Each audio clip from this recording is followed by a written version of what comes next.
I Yeah. see. Yeah. So anyways, let's start with the basic one. So can you tell me anything about yourself that is not part of your resume or CV?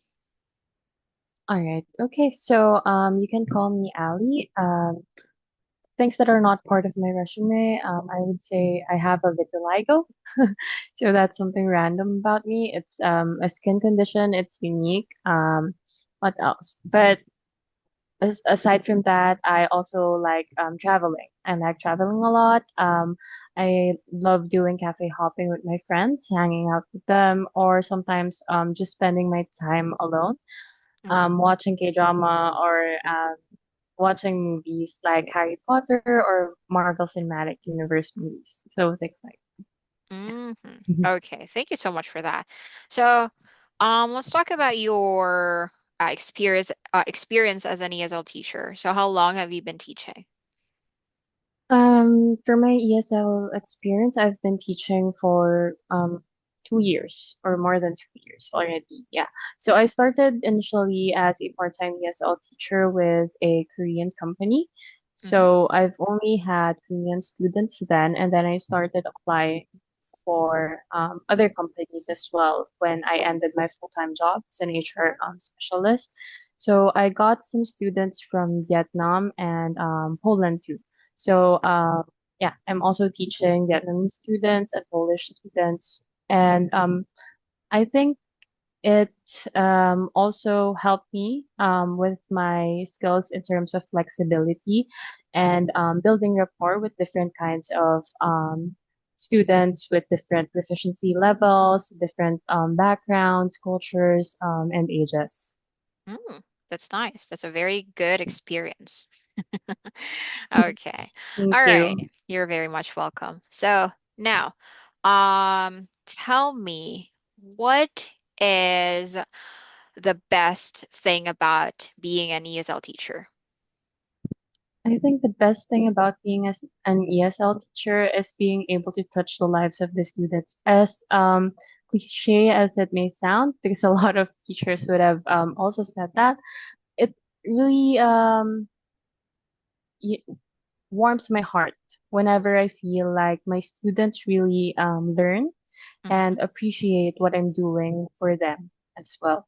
So every time I see improvements in how my students read, how they pronounce things, or how I help them expand their knowledge in English, and not just in English, but of course about the world too, because sometimes we do free talking, we do games.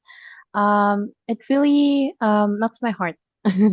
So yeah, I think it's one thing that I'm really passionate about, even though it's not what I initially took up in college, because it's my major is psychology.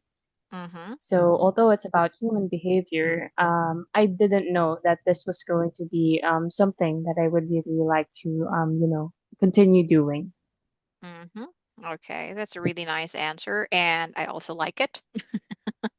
Yes, okay.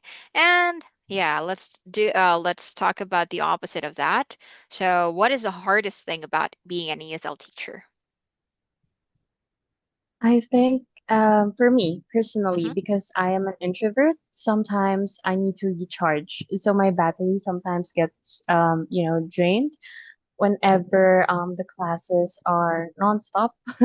Uh-huh. So the interactions that we get. So I make sure to it that I take short breaks in between, so I don't um, tend to. I really tend to fix my schedule in that sense. Mm. So that I just get, like maybe a 30-minute break to recharge, and then I'm okay again after my next class. Mm-hmm. But that is for example, Koreans. And then after that, when it's time for the Vietnamese, I will need some break. Oh, okay. Based on your experience. Yeah. Yes, yes. Mm-hmm. Okay, got it. Now, actually, that's all for my question. But I will be having like two scenario-based questions. So, Mhm. yeah, it's just very simple, but I want to hear it from you as well. Okay. So, first one.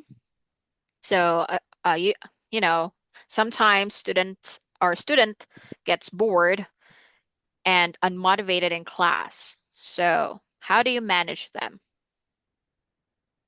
Actually, I've also experienced that with one student Mm-hmm. specifically for my Korean company. What I did was I talked to the student. So I check in on him, how he's really feeling, and then I discovered that it wasn't just because he was distracted. So it was more of him being distracted rather than unmotivated in class.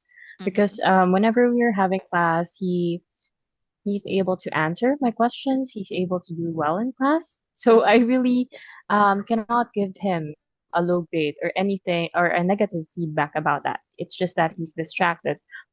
But of course, it would also be seen negatively by the manager or maybe the mother because the student is distracted.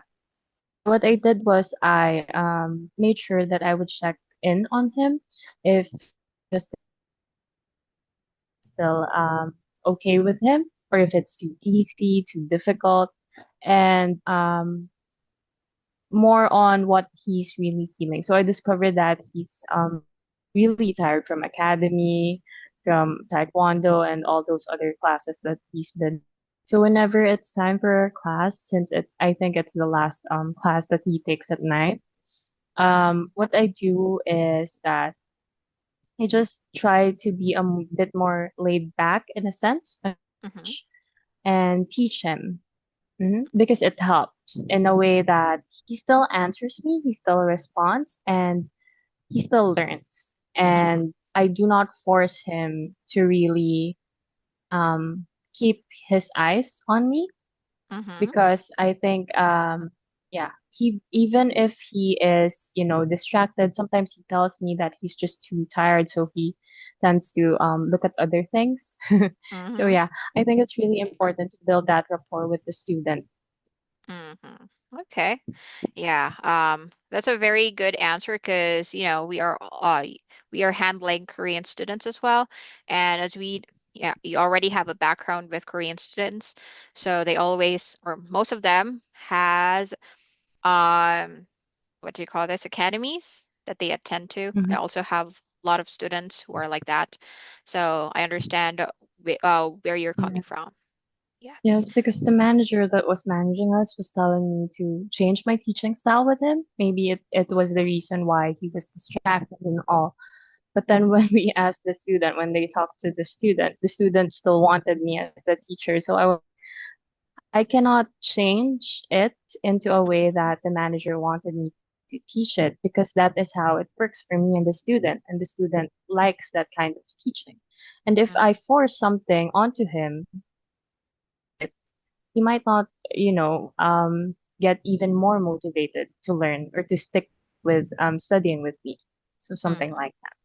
Mm-hmm. Okay, that's so nice. Okay, at least you know how to adjust on what's good for Yes. your student as well. That's interesting. Okay. Well, I have a last scenario-based question. So, let's just say, for Mm-hmm. example, a student doesn't understand your explanation after several tries. Usually they are Mm-hmm.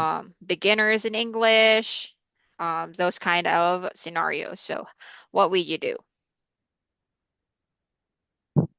Um, if ever I have tried every possible way to explain it to the student in simple terms and it still doesn't work, I would use images. Images are a great, letting them understand something by connecting things. Like, for example, explain,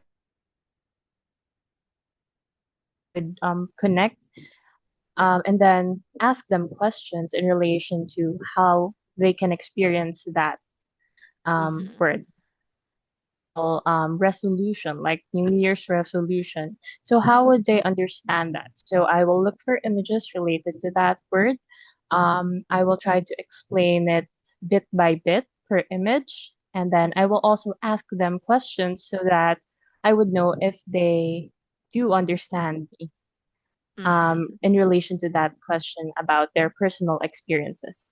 So, for Mm-hmm. example, if I already explained the images and then the word in simple terms like resolution, New Year's resolution.